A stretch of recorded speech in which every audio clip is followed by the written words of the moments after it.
One night during the summer, I remember this so vividly. One night during the summer, me and my mom stayed up until 2 o'clock in the morning playing Wii Sports. We were just going because she used to play tennis back in college. So she loved just trying to she was trying to run it in tennis.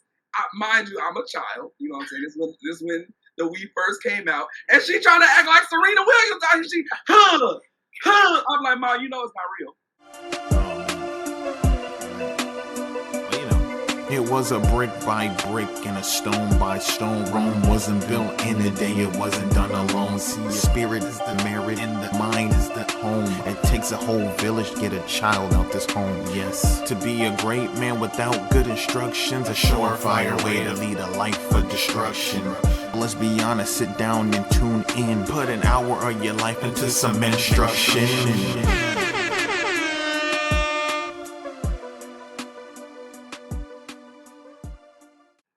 Greetings, and salutations, my beautiful souls and spirits. You already know who it is, man. It's your friendly neighborhood Aquaman, Spider-Man, Wonder Woman down the block, man. You are listening to Menstruction, the place where we provide you the beneficial bricks to fortify the structure that is you incorporated. Now, you already know I got to give an intro shout-out to my host, man. My favorite is, man, I definitely go as far as to say God's favorite, man. FBI most wanted. Personally, I feel like the CIA want a piece of him, man. We don't know where he lives. We don't know what his social media status is. He's off the grid, man, but he's definitely here today to give y'all the beneficial bricks. My man, Mansa and Waladi, man. What's happening? Thank you. I'm here with the soul brother of the West. I can attest. Every day he tries his very best. He's in, he's out, and he's all about. He puts his right foot in, he puts his left foot out, and he gonna get about. We have Waladi Ali in the building, man. Oh, come on. And we have a very special guest. A Morehouse graduate in our class. A Southern gentleman. A fraternal brother. A part of Omega Psi Phi Fraternity Incorporated. From Louisiana. Wheezy, a.k.a. Killer Croc, a.k.a. Cruel Son, a.k.a. DB, a.k.a. Mr. Donovan Bailey.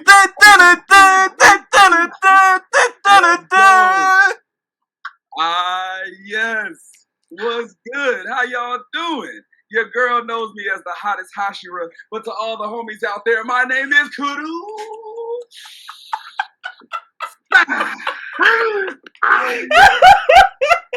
Yes. Let's get it going, baby. Come on. Yeah. Come on. See, now you know why we said that. Come on, man. We bringing the heat, baby. Let's go. Yes, sir. But thank you for the intro. Thank you all so much for having me, man. It's a pleasure to be here. Long time coming. Pleasure's all ours, bro. We couldn't especially end this podcast, man, without at least getting you on once, man. And today we'll be discussing something that we feel that you're very well versed in, man. We'll be discussing mental health and video games, our personal experiences with each, and how CruelSunLive is blazing the path and combining the two to create a safe and inclusive environment, not only on Twitch, but now moving to YouTube as well. Man, come on. Now, start this conversation off, man. I want to make sure it's lighthearted, man, so we're able to really dig deep into this topic, man. Let's talk about our history with video games, man. What consoles did y'all fellas have growing up? Donovan, we can start with you since you're the special guest, man. What was you playing? All right. So, boom. Luckily enough, this is crazy. I actually happen to have my very first console right here in front of me right now. Stop. So I know viewers listening at home may not be able to see this, but for those at home, y'all don't even know what this is. This is the original Game Boy Advance SP with my very favorite game, Pokemon Emerald. Still going. Right here, going strong, you feel me? All right. Well, I didn't even know they made them in black, bro. I had the silver joint, bro. That's crazy. Stop playing. But yeah, the Game Boy was definitely my first soiree into owning video games for myself. I feel like the first games I used to play were like, Brick Breaker and Galaga on my mama's phone back in the day. But when it was time for me to own something for myself, I was like, I need a Game Boy. Gotta make it happen. That's right, man. Yeah, went from playing Snake on the cell phone, man, to playing Super Mario Bros. On the Game Boy SP, man. That's hot. Good. That's transformation. What about you, Mansa? Probably the PlayStation, my dad's PlayStation Portable PSP. Probably nice. That first game I played was Lego Star Wars. He would let me have it on the weekends when he wasn't here. and if I could take care of it, he eventually got me my own. I actually think I played that before the Leapfrog, so I'm guessing that counts. Cause I was adding up so Batman could move. I was on the Leapfrog heavy, bro. Right. I feel like the Leapfrog doesn't count because it's too educational. All right, that's fair. Cause I was on that Leapfrog, bro. I had the cartridges on deck, bro. Hey, hold up now. No, you don't talk about Leapfrog, my boy, man. Young boy had the Incredibles, had Dora the Explorer, man, some Sonic. I'll tell y'all this, man. The Leapfrog is where I started drawing, man. They had them little drawing advanced games. Listen, bro, if it wasn't for the Leapfrog, there would be no WBR. Two things I hold to my career, man. The Leapfrog drawing games and Blue's Clues, bro. If it wasn't for them, bro, I wouldn't be drawing. I'll be serious. Man, Steve has a little notebook, man. Oh, my goodness, bro. He said, hey, flip open your notepad, bro. We going to get the mail. I'm like, yeah, buddy. We just got a letter. We just got a letter. We just got a letter. I wonder who it's from. Come on. Yes. Yes. Come on, man. Origin stories, bro. Now. It took me back, bro. You're right. And even before the Leapfrog, man, I definitely had my own Game Boy SP, bro. I used to have the regular Game Boy until I begged my grandma and my mom to pass me the SP. Because all the all the Hispanic kids in the daycare had them. And I was like, man, what? I was like, huh? I want one. They was playing Super Mario Bros. And stuff. Awesome. And yeah. And my GameCube too, man. I was playing Legend of Zelda Wind Waker, if y'all know anything about that. That was definitely my first game. Nah. Yeah, I see lots. Man, the listeners are too young for the Wind Waker, man. What you know about Ocarina of Time? You don't even know what an ocarina is, man. All right, y'all reaching. Y'all gonna ask them, do they know what dial-up is now and what the World Wide Web is? You gonna ask them what it mean when the globe spin? When your internet loading? When the globe spins? When the globe was spinning? Look, this was really gonna get them. Ask them, when's the last time they seen a phone book? They be like, I thought a book was in your phone, right? You can find any book you want on your phone, huh? You mean my contacts? No, stupid. Yeah, right. Contacts app. That's a phone book to them. But I digress. Let's stop reminiscing on being old. The year was 2004. I was in the backseat of my grandma's truck. That was the last time I seen a phone book. Literally. I ain't even mad at him. Oh my God. They don't even know what a landline is anymore. They don't have to remember numbers. They don't got to dial things. You got to remember your mom's number, your dad's number, your grandma's number. That's what I'm saying. That's how I learned numbers. Look. I knew my mom's number by heart. If I ain't know nothing else in this world, if I ain't know my own name, I knew my mama's number. Come on now. Don't play. Come on, man. That's classic. That's why I get home. Come on, bro. Because the school teachers don't got it. They gonna ask you what's your mama's number. They don't got that. Now, I want to talk about this as well, since we brought up the topic of video games and, what we had, what we played, man. I don't think we ever thought about what they meant to us. What did these video games do for us at that time, man? We'll start with you, Donovan, man. When you was playing them games, man, what did they do for you as a person, or whatever you remember? Right. So the first video game I played, was Pokemon Fire Red. Like the first video game that I owned for myself was Pokemon Fire Red, and Pokemon is still a franchise that I've fallen in love with to this day. Now, it may be going a little off the rails now. They got Scarlet and Violet coming out next month, you know what I'm saying? But back in the day, Pokemon really gave me that sense of adventure, because I was also watching the show at the same time. So when I think about it, Gotta Catch 'Em All, that really showed me, you know what I'm saying, what was possible as far as world building. I'm really choosing my own adventure. And I've applied those same things not only to my mental health, but to my life.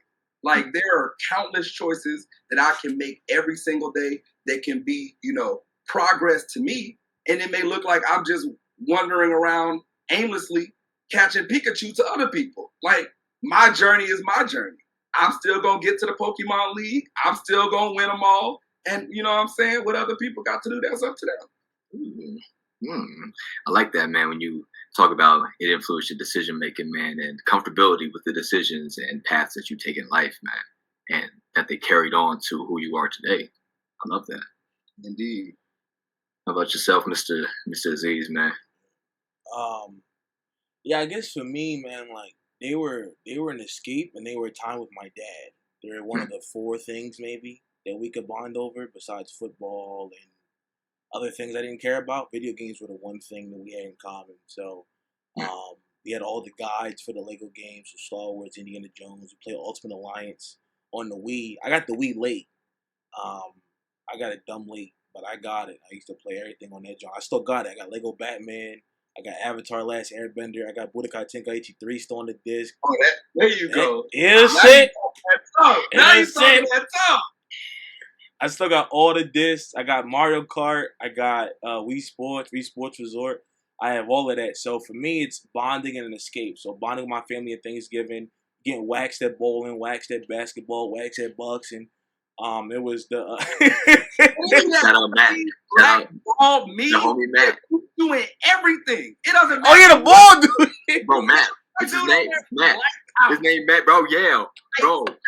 Man, when you get to level 30, 40, man, you fight Matt in everything. Baseball, boxing. You don't want to see him in boxing, bro. Nah, bro. Muhammad Ali in that thing, bro.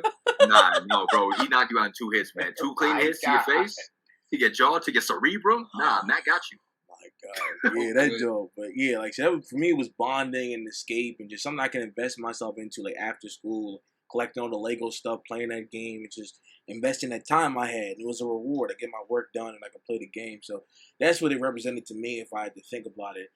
It was a fun time, man, with the family, the homies. It was a relaxation. I used to wake up early and play on my DS, Mario, I don't know what it is, Super Bros. Yeah. I had the classic Sonic collection. So I had 1, 2, 3, 4. 1, 2, 3, and 4, which is Sonic and Knuckles technically. And then I had like the other mini games inside. I had that. I had Avatar. I had Ultimate Alliance on the DS. I had some other stuff. But I still got my DS. It was charging. My PSP charger I bought didn't work though. I was like, dang, because my joint is still there. So I'm trying to get my PSP back working. Because my game is still there. Some games you don't even know of. Some bootleg Justice League game I had. It is alright. But I had X-Men Apocalypse on that joint. Nobody knows about that. So no, it was just fun times, man. Fun times and a good way just to not think about stuff. Man, I love it. I love that. And then I'll tell my story real quick. You know what I mean? That we could pick out something that I noticed in all 3 of our answers before I even say mine. I'll definitely say, I'm same boat set as the 2 of you, man. You know, when it came to bonding time with the family, you know, especially my sisters, you know, all 4 of them. Mansa specifically, you know, Donovan, I don't know what your Star Wars background like, man. You bang with Star Wars? Oh, for sure. Okay, man. Well, Mandalorian? All right. No. Okay, hold on now. No, I'm taking it back. This is the way. Taking it back. We bought at my dad's crib. We had this lightsaber that would connect to the TV. Connect to the joint, bro. You know what I'm talking about? Light up too, bro. I had the Force Unleashed, bro. Bro. Stop playing, bro. And this was like before I hit the age of 10. You know what I mean? So this is old. Where like, you know, you would do mini games, you would slice stuff, man. You would battle Darth Vader in the end, bro. Yeah. That was fire. I'm sorry, Donovan. Hey, man, you have to get you up to speed. Facts. We're going to have to back. But just within this conversation, I think about how much fun I had with that. Or even, you know, staying up late with my dad playing Sonic and Mario go to the Olympics, man. Because I'd be beating them at ping pong, bro. And it'd be a school night, mind you know. And I got the sore losing this from my dad, admittedly. Because my mom's not a sore. She's a little bit. I got both of them sore losers, man. So I'm a sore loser. But, man, I'd be beating him, man. He'd be like, no, another round, bro. And it'd be about 11 o'clock at night. I'm like, dog, I got school tomorrow. I'm in 4th grade. Man. I got something to beat. I said, no. He said, no, we're not. You feel me? So a lot of it was definitely bonding time with my family and my parents, my sisters, man. And it provided a safe space for me when I started to do it by myself, you know, because I knew who I did it with. It's like, I hate to use this example, man, but like drinking with your parents for the first time, you know. I want you to do it with them so they know that you're in a safe environment. I'm not saying video games are that dangerous, but being able to do something with your family, you know, and then being able to bring it back to yourself and keep it this long, because I can assume we all play video games still, right? But we're going to get into that, for sure. Come on, yeah, say my Actually, I wanna piggyback off of that real quick because I've noticed those similarities in both of y'all's answers. So both of you have used video games as, a way of bonding with your family. But actually, because I'm an only child and my mom worked so much growing up, like, for me, it was the opposite. Like, video games, and that kind of ties into my understanding of my mental health as well. So we're going to get into that too.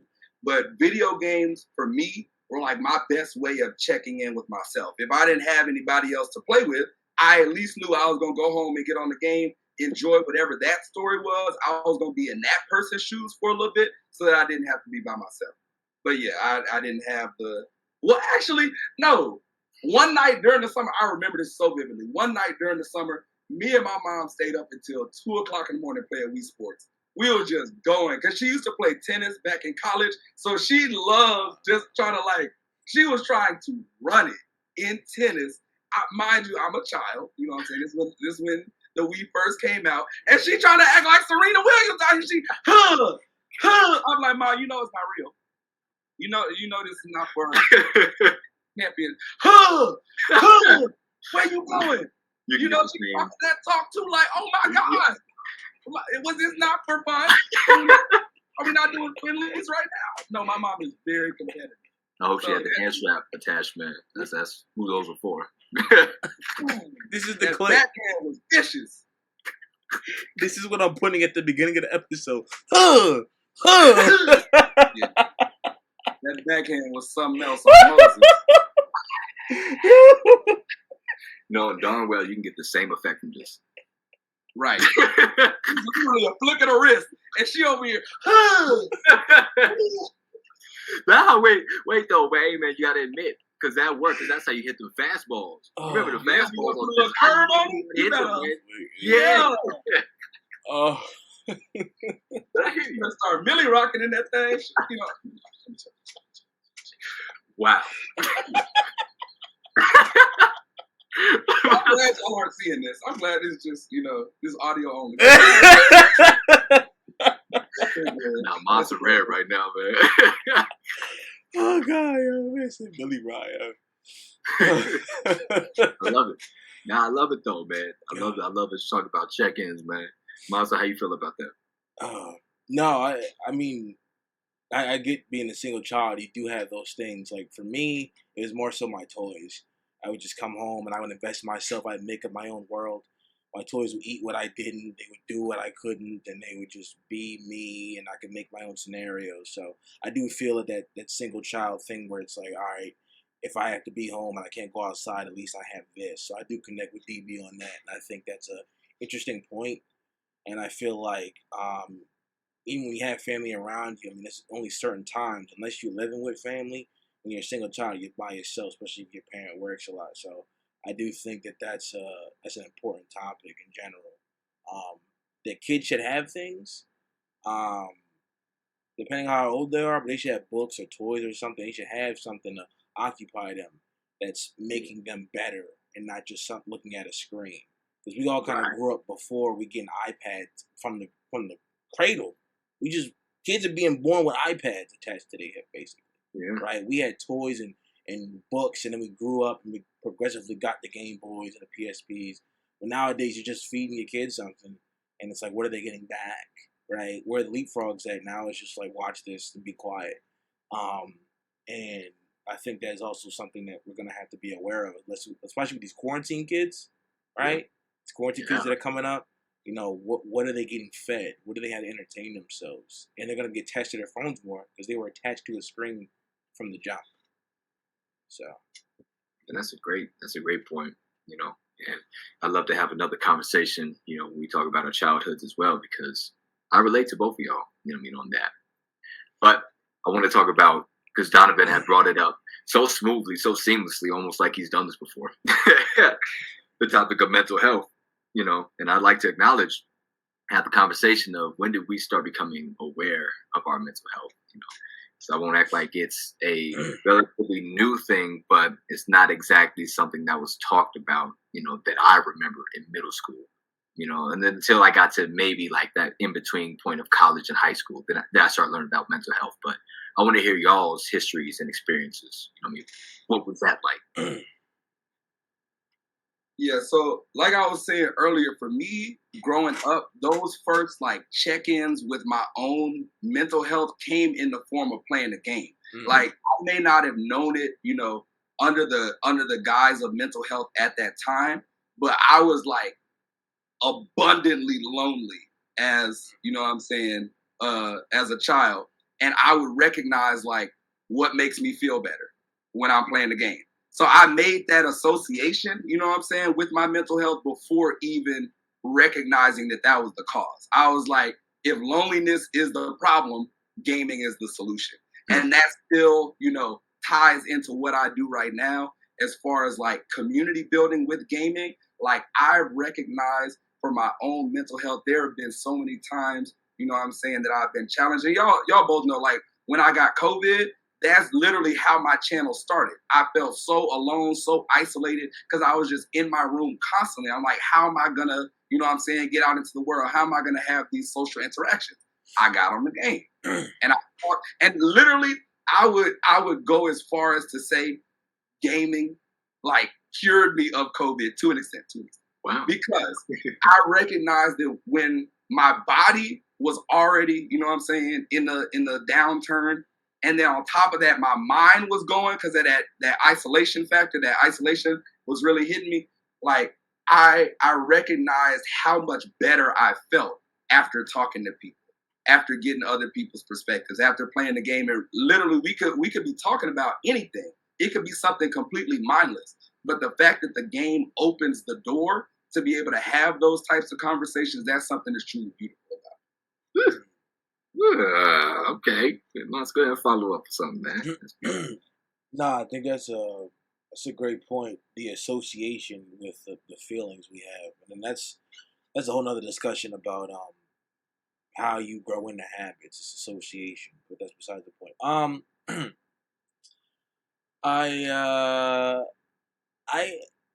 I mean, growing up, I don't know, like sadness. Yeah, that's a thing, but I didn't really understand mental health.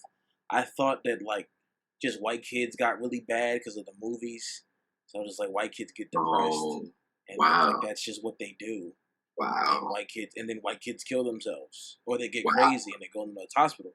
But then someone that wasn't white, who I knew, killed herself when I was in 8th grade, and that kind of shook me up. And I was like, I don't understand what happened at all. You were 14. Why did you kill yourself? And so that opened my eyes up to, this is real. And I wasn't really till senior year, because I used to get that check-in at the doctor, the smiley face to the no face, and I would lie, because I thought I was going to get locked up in Arkham Asylum. I didn't know any different, right? I thought I was going to get locked away. I thought my parents were going to have to worry about me, so I just lied about how I felt most of the time. And it wasn't until senior year that I had no choice, that I was so depressed that I just stopped. And I said, okay, I'm depressed. And I admitted to myself. And I got through that in a way. And then I started to go to college. And I was like, okay, this is what my depression looks like. Oh, wait, this is what anxiety is. And I'm like slowly accepting that. And then I'm cynical about it, but also accepting, you guys know, I'm really cynical about stuff that seems really bad. That's the only way I really know how to cope. So I embraced that, wear it on my sleeve. I didn't feel like doing anything today. I was up till 4, been working on my pilot 4 days straight. I didn't feel like waking up. I didn't feel like working out. I didn't feel like doing anything. But the moment I got into it, the moment I kept going, I was like, this is what I got to do. This is my reminder if I got to keep going. And I haven't had one of them days in a while, but it's all right. Everybody has one of them days at learning college to take breaks. I was like, man, I don't feel like doing anything. My mentor was like, it's okay. You can have your days. You've earned it. Like you're not slumming around. And so that's really what it was for me. And now I get my ebbs and flows. I get the games that make me feel better, the movies, the people. I know what to do when I have these things better than I did, and I can accept it. Like it's okay to be depressed and have anxiety. And it's better to accept it than to try to feel it as something else. And that also goes into relationships. It's better to know yourself, because you don't know yourself, then you got another person. You don't know that other person. It's just chaos. And I learned that. As well. So for me, it was, how am I affecting myself? Then how are others around me affecting me? Because I started to realize I gotta figure out who's affecting me good, who's affecting me bad, and what's worth it, whether they know it or not. And then I had to realize what's in my head and what's real. And it was a what do you call it? It was a process. It wasn't perfect. I was young. I'm still young. I made certain decisions that aren't the best, but it was a process, and I am where I can talk to other people. I can still push and learn, and I move forward because there's all you guys to move forward. The moment you try to take a step back, you're really leaping. So that's my journey in a sense, I would assume, and really meeting one or two key people that opened me up to another life. When I realized, like, that life isn't mine. Oh, it is. And then also the privilege I have in my life. So to understand that balance. If you feel bad and you compare yourself to someone else, that's not how it works. Everybody's stuff is different. So you can't be like, I don't deserve to be depressed because I have food. That's not how depression works. Ridiculous. It isn't. It's not how that works. So comparing yourself to other people, that will make you more depressed, really. It doesn't help you out. So for me, it's about finding permanent solutions when my stuff comes up on a temporary basis. Very good. Good. Yeah. And I also love how you started to assess and reassess, when you got to college. You said, this is what my depression looks like.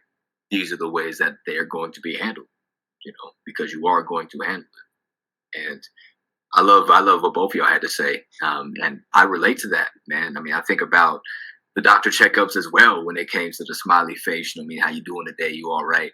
And I mean, y'all know me. I'm always straight. I'm always in a great mood, of course. And I have my days and things like that. But even back then, I always had a very optimistic outlook on life to where even if I did have a bad day and I would go to the doctors and say, how was your week?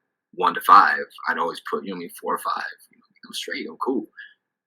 I relate to your experience in middle school as well, Mansa.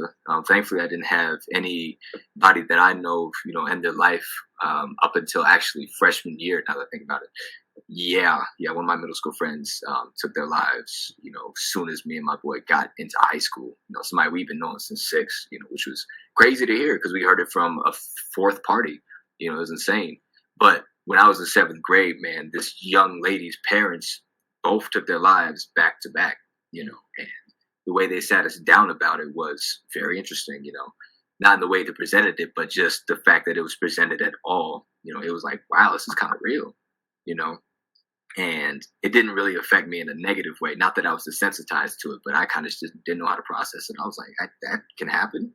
Like, oh, snap, but in a way I've always felt a bit far removed from it, in a way of like, I want to make sure I'm supporting people. But I'm like, in the back of my mind, I'm always like, nah, that wouldn't happen. That wouldn't happen in my family.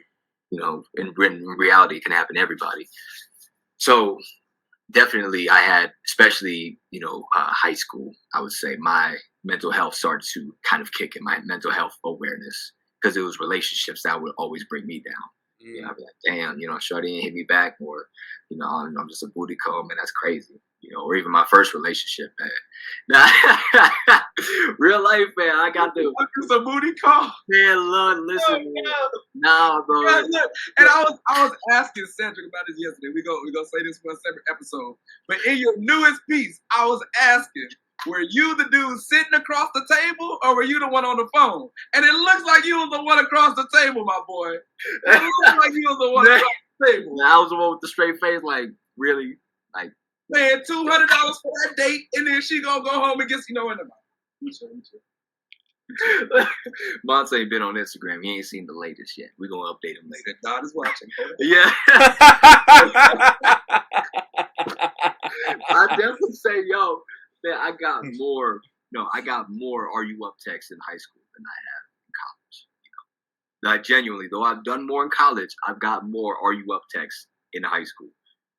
And that ain't got nothing to do with it, but I got a little bit to do with it, man, because it made me like really reevaluate myself. Like, is this cool? Oh, she's showing mixed signals. She hit me like 2 a.m. Damn, I missed the "Are you up" text. Man, you don't know how that feels, man, waking up at 8 a.m. and you see the 3 a.m. text, "Are you up?" I'm like, oh, what? I don't.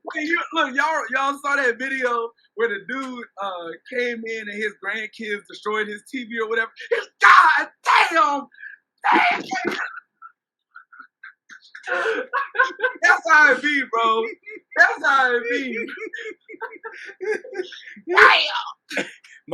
My boy says it's like missing a bus you drove yourself. Lord. Lord. You don't even know the destination, but you didn't let Jesus take the wheel. Come on. Come on. Oh, Lord. Oh, God. Oh, God. Funny. Hey, man. I'm glad to know we done all been there, man. I thought I had one this morning. Hey, man. You know what it is. And Shawty texted me at 2 talking about, oh, are you asleep? What you think? If I didn't respond to the text at 1:30 or at 1, what does that mean at 2? Like, be real. My inherent problem is, if you're asking me that, do you know what time it is? Don't ask if I'm asleep. Say the real thing. Start with that. Here is the address I'm currently at. Come to it. Okay. I didn't mean to sidetrack us. Now you good, because I'm like, what are you going to ask me? What's the square root of 7? I don't know. You trying to go on the game? Like, I had somebody do that. We friends. I'm like, what are you doing? She said, hi. I said, hi. What's up? It's 2 a.m., bro. What you want, man? Come on. What you want? Black history lesson? Come on, man. Definitely. What do you want from me, dog? I say that to say that made me reevaluate and affect not my mental health, man, but reevaluate my relationship with people in relationship to my mental health, man. Because then I had to start treating girls different. Because that stuff, went on from freshman year to about junior, senior year, and I had to, reevaluate, say, okay, what are my intentions? What is this going to do for me? And that's when I started to say, okay, who's good for my mental health or not? It wasn't explicitly talked about until college for me. And it helped a lot of things. Let's talk about significance. I know I got relatives, man. I got friends who still don't believe in mental health. And saying, man, you can fix that. You just stop being sad. Just stop being depressed, boy. What? Are you serious? Thankfully, the people in my immediate circle, whether it be familiar or relational, platonic, take it seriously. But I still got people like that, So, what would we say, if we could sum it up in maybe 1 or 2 sentences, just to make it palatable for the listeners? Why is our mental health significant, Mr. CruelSun? Got you. Boom. And I say this all the time. So, listeners, if y'all want to follow up on the stream, you're going to hear this again. Your mental health matters because you are the only you that will ever exist. Get out. You know what I'm saying? Think on that. No, I'm going to need you to run that one back. Yeah, run that one back. Run that back for my spirit. Your mental health matters because you are the only you that will ever exist. And people be like, oh, but what if I have a twin? What if I know somebody else with my same name? They don't have your same story. They don't have your same life. They don't have your same struggles. They don't have your same triumphs. When you up, they may be down, and vice versa. But for you to live this one life that you've been blessed with, you're going to need to take your mental health seriously. You only get one. We talk about video games, ain't no one-up mushroom. Ain't no, when I collect 100 coins, ain't no Konami code, up, down, left, right, BA start. None of that. One life.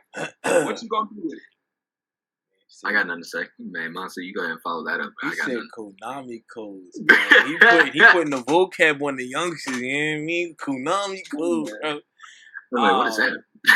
I was like, DB preaching as usual. I think to add to that, what did Scarface say? All I have in this world is my word and my voice. And I don't break them for no one. Come on. I don't break them for no one. All you have in this life is your soul and your reputation. And both of those are tied to mental health. You react a certain way, that's your reputation. You take in certain things, that's your soul. So you have to really figure out, do you want to be a puppet or do you want to make the strings?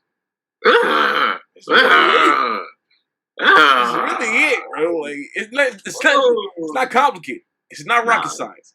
See, hold on now. See, y'all stunting a little too hard, man. I gotta say something now. Right, come on. See, now y'all got one-liners and shit. Hey, let's go on a t-shirt, baby. That DC shit, man. Yeah, y'all scripted action. Hot. Oh my god. All right, let me see. I got one for you. Because that was amazing. I'll just say, when it comes to mental health, and I say this a lot as well, when you get to those dark times, when you get in those insurmountable hypothetical situations, man, you gotta, and I quote, look beyond infinity. Say that one more time, man, because I love that. You gotta look beyond infinity. When I say that, I mean you gotta look beyond the wall, the farthest wall that you picture your mental health going or your life going. Yes, sir.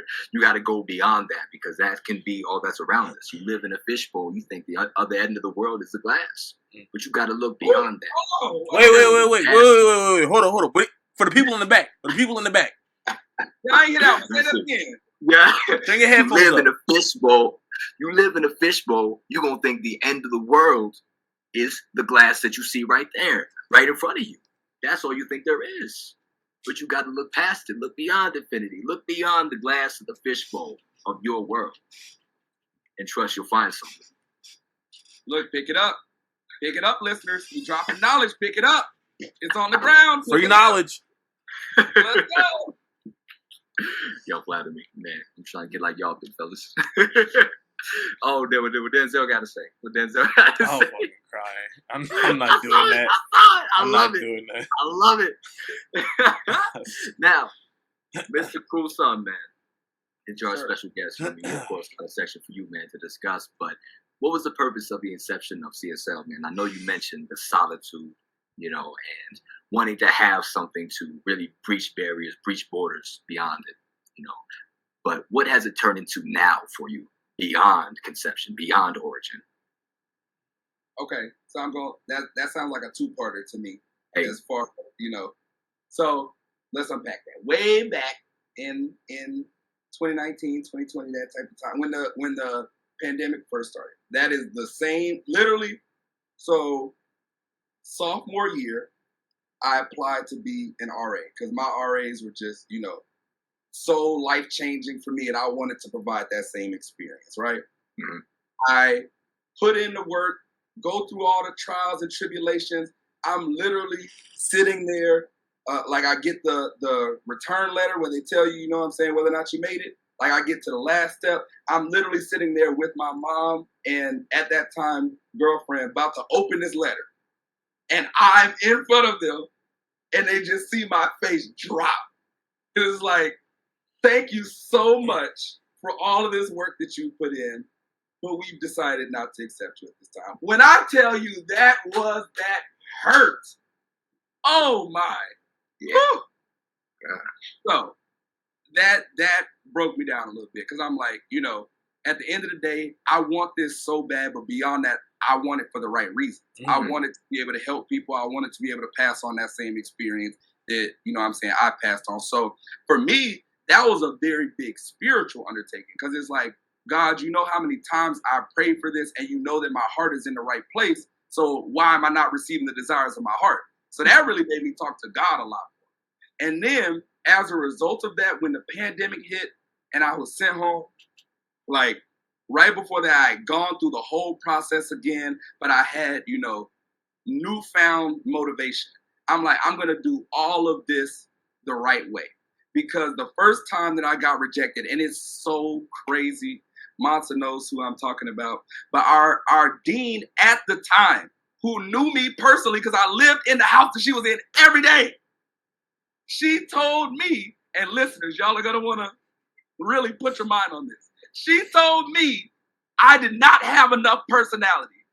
You got I don't know if y'all censor this, so I'm not going to do too much. But she had me bleeped up at that moment. I don't have personality. I'm going to show you something. So I went back in there, all guns blazing. I had a whole little, like, top to bottom ceremony talking about literally this is my why.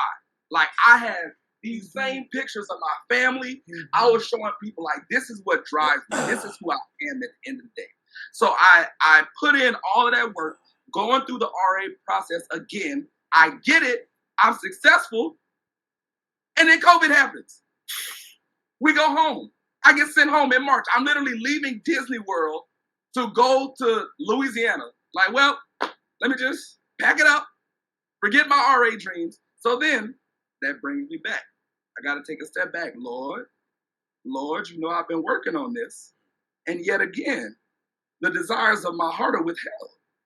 So if I'm becoming an RA in order to have an impact on people, I want to create, moments and memories that people are going to look back on like, this is something that changed my outlook on life. I'm thinking, how on earth am I going to do that from my room? I don't have contact with these people. I can't create events. I can't tell them, let's go to let's go to TLC now. It used to be Chick-fil-A back in the day.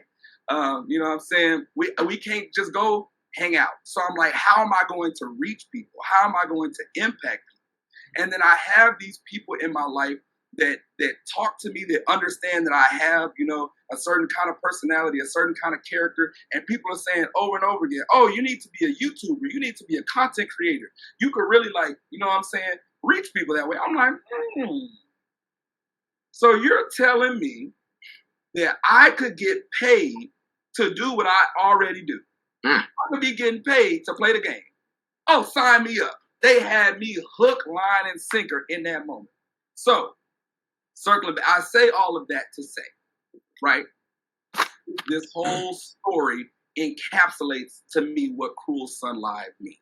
So, if y'all don't know, I love video games, but I also have a very deep appreciation for anime. Cruel Sun is the signature move of my favorite character from the Seven Deadly Sins, Escanor. But to me, that phrase is it's a microcosm of a phrase that I've applied to my whole life. Life may be cruel, but the sun will always rise again. Because I had to believe that for myself.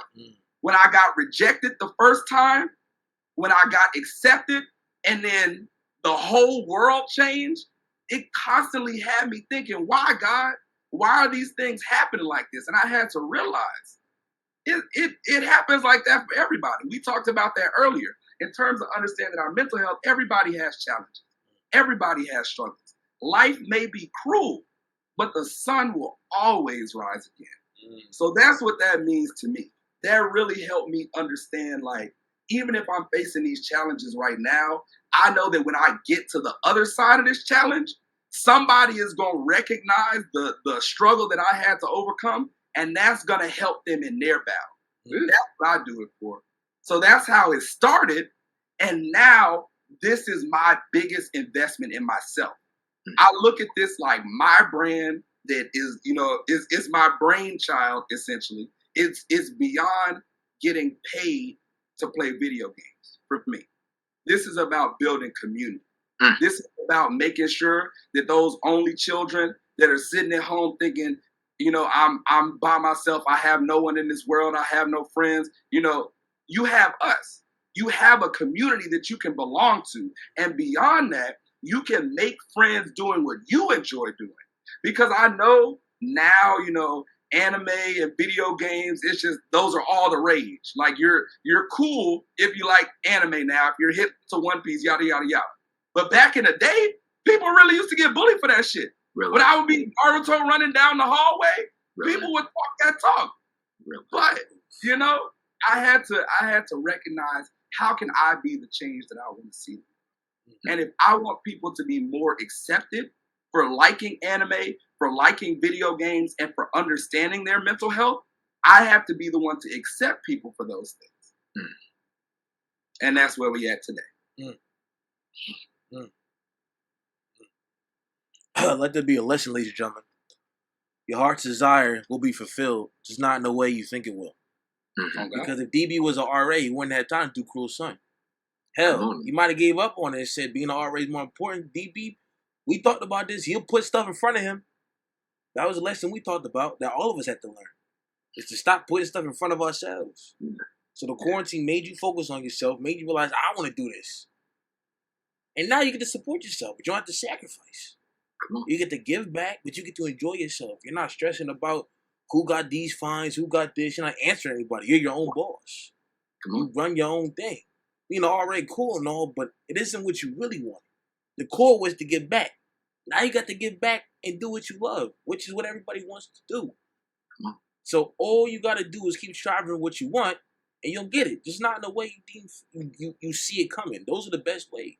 But DB kept his faith. Listen, y'all, you got to keep that faith, right? You may not get the deal how you want it, but you're going to get a deal. You just got to wait. And DB waited, and they got a shot in one of the worst situations we could imagine. They're in a pandemic. Come on. They're in a pandemic. So, come on, that's rare. Right? He did something with his time. Every situation you put into, it's up to you whether you gonna make it or not. Even in jail, brothers, you gonna read, you gonna work out, you gonna make sure you don't come back. Do something. Do something. Wherever you are, do something. There is no excuse. If you even got one pencil, start writing. You got one book, keep reading. Something gonna come up on it. That's the difference between the weak and the opposite.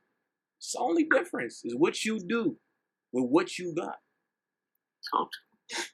Man, I didn't piggyback off of that. You know what I mean? DB, man, you had your why intact the entire time. You know, to where, I mean, it's in line with this book that I'm reading, man. The Power of Why by Simon Sinek. Shout out our boy Wolf Anthony, man. Put me onto it. But it don't matter what you're doing or how you're doing it, man. If you got your why intact, then just like Mansa said, the results don't matter. You know, because you're going to be in alignment regardless of what it looks like. You know, so I mean, that's beautiful. Now, from a mental health professional, man, talking to you. You know what I mean? We're talking to CEO, the former CEO of C.H.I.L.L. Come on, CEO, president, man, hello? The Supreme Chancellor of C.H.I.L.L. Come on. People really come up to me because they think I started that. Like, they think I found Word, bro? Nah. Like, so many people have come up to me over these past 2 years to say, hey, thank you so much for starting C.H.I.L.L. What? Come on. Look, don't flatter me now, because I'll claim that shit. Hey, put me on. Put me in the history book. Come on. The greatest C.H.I.L.L. president of all time. That's wild. That's a testament to the work that you put into it. You did it differently. You did it yourself. And that, apparently to everybody else, even 2-3 generations after we got up out of there, is still effective. Man, that's incredible. So we got to ask you, man, you know what I mean? What are some recommendations for our listeners, man? You know what I mean? Whether it be meditations or ways you do deal with your mental health outside of video games, or maybe possibly relaxing or immersive video games you can recommend, bro. You know what I mean? Just something from you to our listeners. Right. So the first thing that I want to remind everybody, and that's y'all on this call, that's everybody listening at home, it is so extremely important to take care of yourself and to love yourself first, because that is going to determine your relationships with literally everyone that you come into contact with. If you sustain a poor relationship with yourself, you are never going to have, the love life, the friendships, the work relationships, the business partnerships. You're never going to have those things that you want if you're going into them a broken person. Absolutely. So take all of the time possible. Literally, this is something else that I say. Like something that I started doing like sophomore, junior year, I would make a 15-minute list. It'd be like 5 to 10 things that I'm going to spend 15 minutes doing in a day. Because I'm like, if you can't make 15 minutes for yourself in 24 hours, you're not living right. You got to reprioritize. So yes, lesson 1, love yourself. Lesson 2, find and utilize a support system. Because there is no singular person on this earth. You can look at the richest person, you can look at the most talented person, you can look at the fastest, the strongest. There is no person on this earth that you admire that got to where you want to get by themselves. Nobody. Nobody. Come on. So both of y'all on this call have acted as a support system to me in different capacities. But if I hadn't followed that first rule, and said, I love myself enough to not want to go through these challenges in life alone, then I wouldn't have relied on that support system in the way that I have. So those are my 2 lessons on the outside of video games. Video games to play to kind of calm your nerves. So something that I've noticed about video games, pretty much all video games have a way of raising your blood pressure. If they didn't have some way to impact you emotionally, then they're not, accomplishing anything. So I would say, don't look for a game that's not going to have you stressed out. Because if you actually care about it, it's going to stress you out a little bit. But I would say, play games that you can immerse yourself in, not to distract yourself from the world, but to truly tap in with yourself. Understand, what about this do I enjoy? Do I enjoy character development? Do I enjoy the music? Do I enjoy the art? And then that is what opens that gateway to all the stuff we were talking about previously. If you have played your 5 favorite video games, and what you recognize that you like the most about them is the music, you may have a career in music that you never would have tapped into if you didn't follow that love, that enjoyment of video games. That's what I love about gaming as a platform. And I'm going to tie this into mental health too. So the reason that I got so into mental health and why I combined it with gaming is because mental health is the one thing that no matter where you come from, no matter what you look like, no matter what you got going on in life, mental health is the one thing that everybody on this earth has. Every single person. There is so much unifying power in mental health and in recognizing the importance of it. So that's why my channel got started, for real, to show people how much power you have by caring about yourself and then using that to take care of other people. That will change the world. That's all I got to say on that. So yeah, play, Animal Crossing, I mainly play fighting and shooting games, even though those are like highly competitive. Those definitely have me, cussing at the TV, wanting to break the controller. Those are also where I build real, genuine bonds with people. That team building, like this is something my LB said the other day, like when you can play a game with somebody, like that's what's really gonna test your relationship. When you think about how many friendships were ended because somebody threw down another draw 4 in Uno, oh, you're done. Never speak to me again. But when you can overcome that, when you can talk all that shit like I'm about to lap you in Mario Kart and lose and still be friends after that, that's when you're gonna put that friendship to the test. So yeah, man, play games, have fun, enjoy life. Play what you want to play. Woo. Boy, yeah, I caught him on that Mario Kart comment. Yeah, DB waxed me. I was messing with him, and he kept saying, bro, try me. And I came into his room, and I said I was rusty. Nah, bro. I wasn't even rusty, bro. I was a whole nail, bro. DB. Hold on. Do I need to get the whiteboard? Do I need to get the document? I told you. The more you fuck around, the more you find it. It's right there. Yeah. Yes. It's an equation. It's going to travel. Yes. The more you fuck around, the more you going to find out. Bro, yeah, it rises, bro. There's an incline. Yes, I've seen that. Exactly. It was a 187. I wasn't even undercover cop. It was a 187, bro. Oh, yeah. That was, he murdered. 48. He murdered me, bro, in the dorm, bro. I never forget that mug. He said, "You want to do it again? I can do it again." Y'all still here, so obviously, man, y'all worked it out. A fucking day, yo. But yeah, we have reached the last stop on the conversation train. DB, thank you so much for your wisdom and guidance. Glad to have you on to see that you're doing good. Where can people find you at and keep tapped in with you? Okay, boom. If you want some more of this hotness, make sure you follow me on Twitch at twitch.tv/HTS_CruelSunLive. That's CruelSunLive.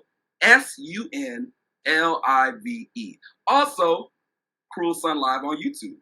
Waladi mentioned that earlier. Yeah, tap in. Videos coming soon. All right. And before we give our summary of the podcast, man, do you have any last words of wisdom that you want to relate to the audience? Boom. I'm gonna drop a little last minute wisdom that my mama gave me. I wanna share with the folks out there. My mama told me life is about chances and choices. So you better make sure you're making the right ones. Amen. Amen. Shout out your mother. Shout out your mother. Very good. Very good. All right. Well, shoot. I'll recap the convo for us real quick. So we talked about, in total, our history with video games, our history with mental health, CruelSunLive, and the combination of video games with mental health, and overall how to maintain yourself, how to be honest with yourself, and most importantly, just like DB has said, man, building a strong support system to not only support you, but keep you accountable. It's okay to ask for help. Absolutely. So, Waladi and I and Donovan, we encourage you to take care of yourself. Protect yourself before you wreck yourself. Because toxicity is bad for your health. So find ways to release stress and, forget your problems for 30 hour or two. But find good ways. Because just because it relieves stress doesn't mean it's good. Exactly. Find good, productive, healthy ways. And stay tuned for the next episode. We will talk in depth about something. Oh, I love something. I love a good something too with extra barbecue sauce. I like my steak sauce. A1 personally. Oh, okay. All right. Waladi. But anyway. What'd you say? That's so crazy. That's white supremacist talk. You want ranch, bro. When they start making some black ranch, I want you to eat that. I want you to tell me some black ranch. Right? It's called. Get some film. I want you to cook your wings in some sludge and tell me. It's for the ancestors. When you your chicken, you know what I'm saying? Symbiote fluid. I want you to say it's for the ancestors. Oh. All right, Waladi, can you close this out? This has been another episode of Men Structure. You already know the place where the men of today build the structures for the men of tomorrow. We love each and every one of y'all. Peace. Keep on shining, baby.